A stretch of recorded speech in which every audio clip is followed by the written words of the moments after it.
Olá, estamos de volta para a terceira parte da nossa aula de nervos cranianos. Eu sou a professora Vivian e começamos agora pelo sétimo par de nervo craniano, que é o nervo facial. Esse nervo emerge a partir do sulco bulbopontino, que é esse acidente anatômico aqui, né, esse sulco entre a ponte e o bulbo.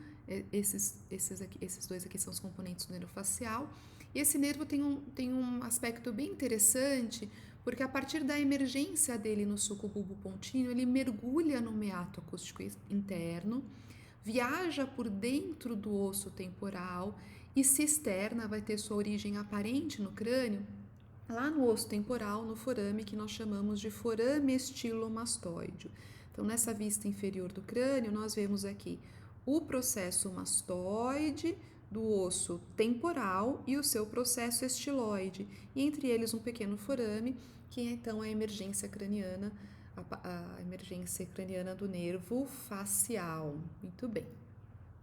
O nervo facial, ele vai ser formado por dois componentes, mais propriamente, o nervo facial propriamente dito e o nervo intermédio, que corresponde, que tem componentes do parasimpático, né? Então, o nervo facial passa pelo MAI, que é o meato acústico interno, viaja por dentro desse osso temporal, dentro de um canal chamado de canal do facial.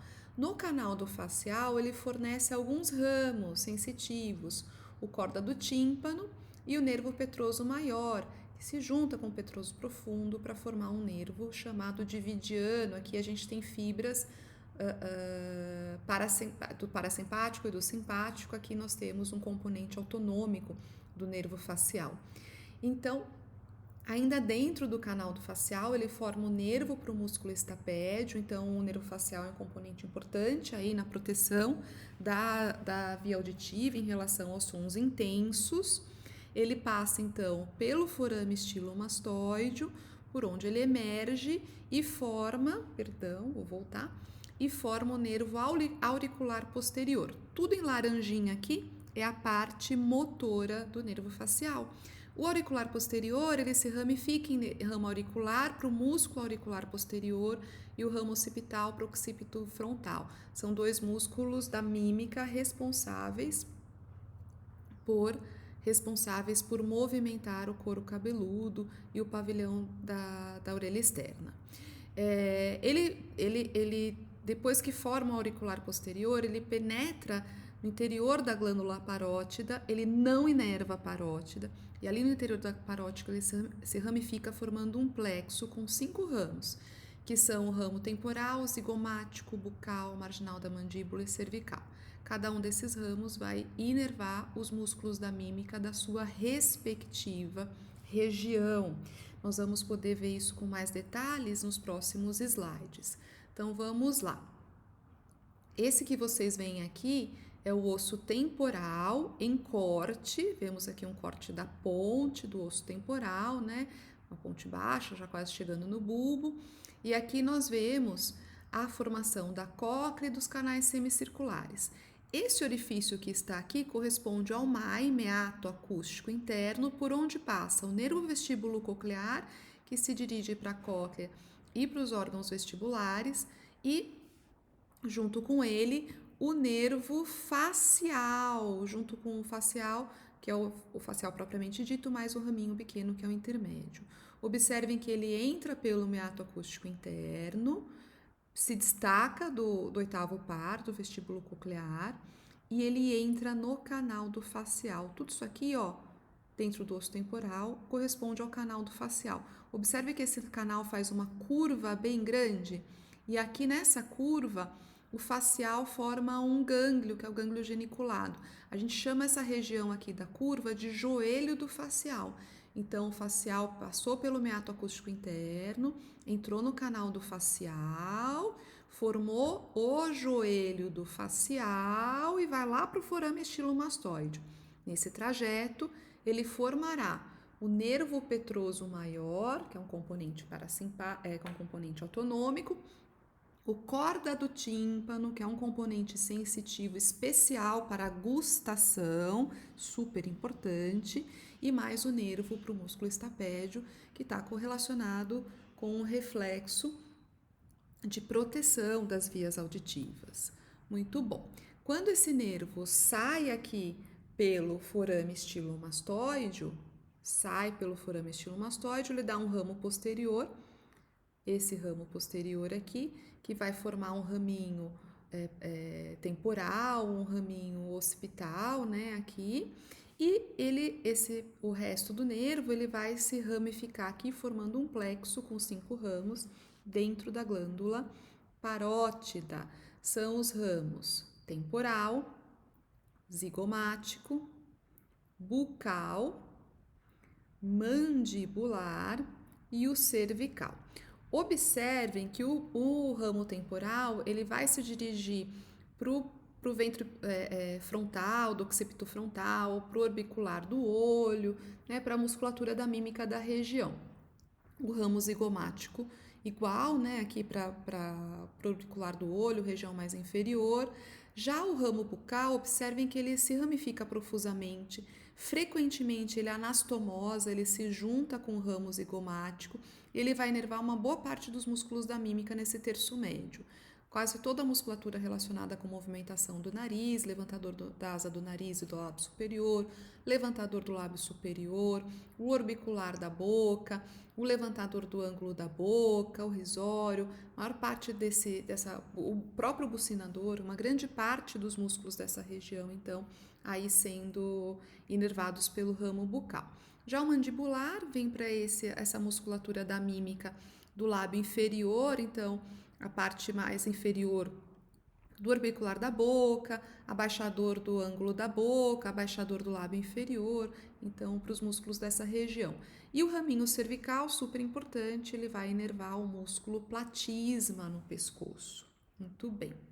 Olha lá que bonito, o nervo auricular posterior formando ali, lembra que nós havíamos mostrado ele aqui? O auricular posterior, tá aqui, né? O nervo auricular posterior formando aqui, então, os seus ramos auriculares e os ramos para o ventre occipital do músculo occipito frontal. Muito bom. O nervo facial, ele é bastante afetado, ou ele é mais frequentemente afetado por uma condição clínica que nós chamamos de paralisia do facial. Então, se você olhar para a face dessa paciente, o lado direito dela é o que está com a tarja, o lado esquerdo sem a tarja.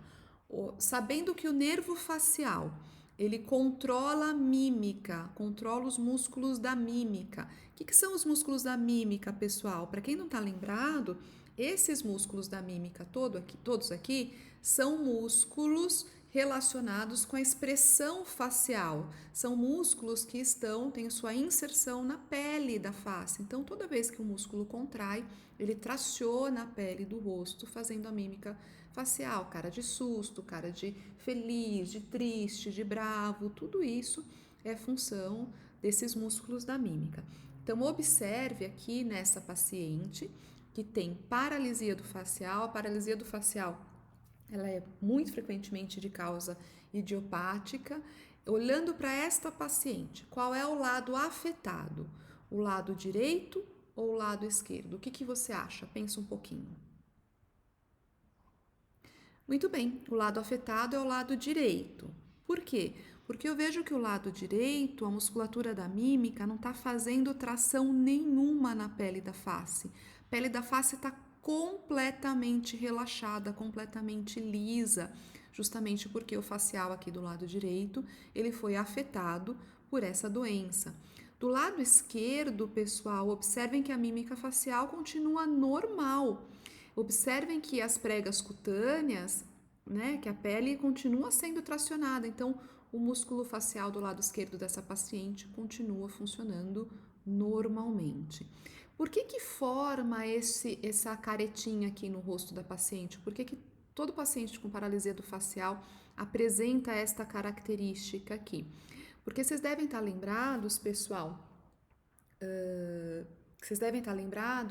que quem forma aqui o lábio é o nosso músculo orbicular da boca, não é verdade? O músculo orbicular da boca, ele é um músculo arredondado, né, com fibras arredondadas, circulares, A parte direita dele é inervada pelo facial do lado direito e a parte esquerda dele é inervada pelo facial do lado esquerdo. Então, cada uma dessas partes aqui dessas fibras, elas são antagonistas do lado oposto, né?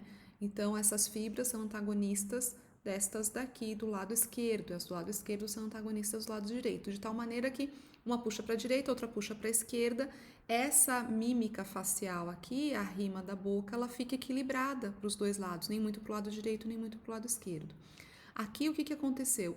O orbicular da boca aqui, ó, do lado direito, perdeu completamente o tônus. Ele está paralisado, né? Então, ele está completamente relaxado.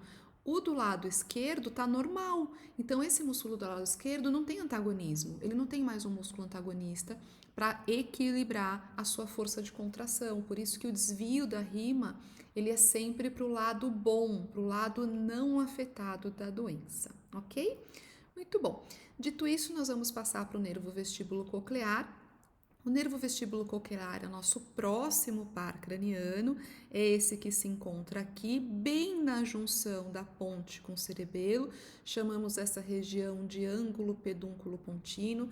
Frequentemente, ou mais frequentemente, acontece de a gente ter aqui um tumor de ângulo pedúnculo pontino que causa compressão desse nervo vestíbulo coclear na sua origem aparente no encéfalo.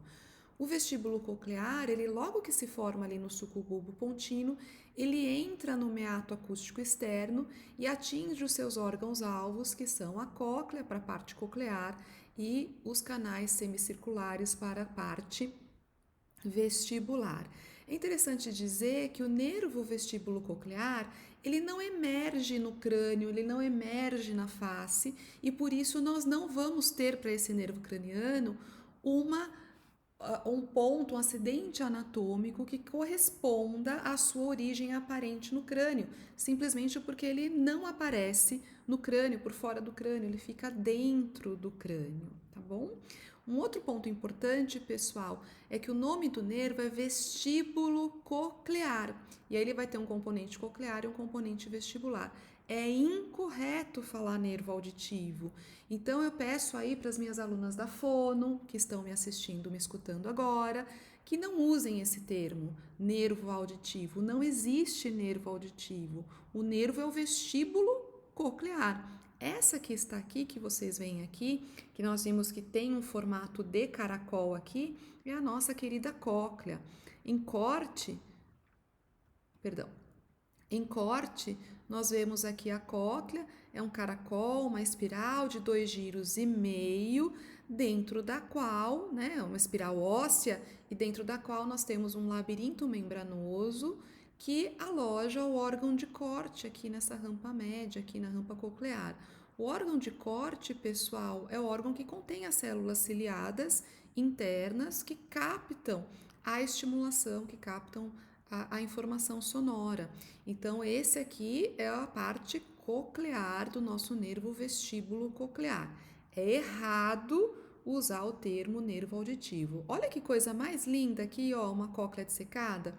Observe aqui, ó, isso aqui está dentro do seu osso temporal, pessoal.